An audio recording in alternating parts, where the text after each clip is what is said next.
My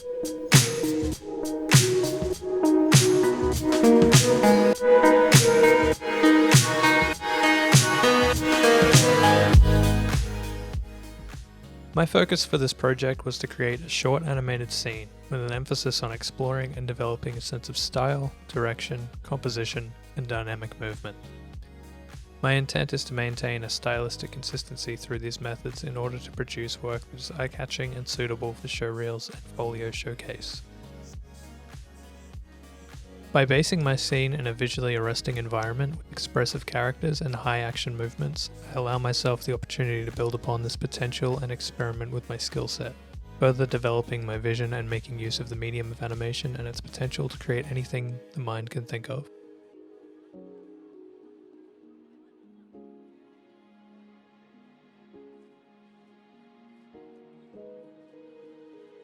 While my work is based in the well-worn medium of 2D animation and its rich history of art styles and methods, be they traditional, more rig-based models or quasi-experimental, I believe my idiosyncratic approach and willingness to experiment during the production process has allowed the work to reflect on my own individuality. Utilizing the diverse and dense history of animation at my disposal, I was able to take concepts and ideas from my many related works over the semester and shape my project to better highlight my goals for the work. When observing the work, I believe it stands out due to the commitment of the project's overall goals and an unwavering focus on creating a dynamic and stylized piece of animation.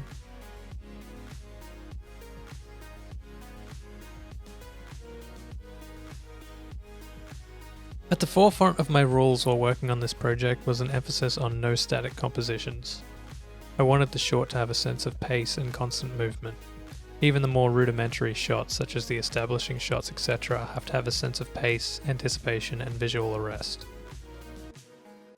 I spent a lot of time redoing and scrapping scenes in the storyboard and animation process because I felt they betrayed the overall goals of the project. This was due to the fact that my confidence and skills were growing, but also I felt the work could push the envelope further and always be more dynamic, more interesting, and more visually spectacular. Even now at the tail end of the project, I feel the scene could still be pushed further in terms of stylization, and I think this is a good thing, as a sense of complacency doesn't mesh well with what I am trying to achieve.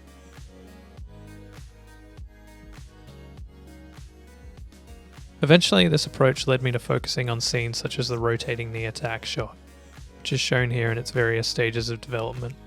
This is a complicated shot and required the implementation of both 2D and 3D animation. This was done in order to maintain consistency and solidify the perspective between the characters and their animated background. Early on in the process, I decided I would need to keyframe the 3D animated camera and draw, clean up, and color over the backgrounds in order to maintain a sense of consistency to the overall scene. This was a laborious process and took over 2 weeks to complete. But the final result is still not entirely to my liking. I believe the process of making it has allowed me the foresight to approach future compositions and scenes using similar methods to create visually spectacular set pieces. The scene does help showcase my goals for this work, as I think it is the most dynamic shot in the project.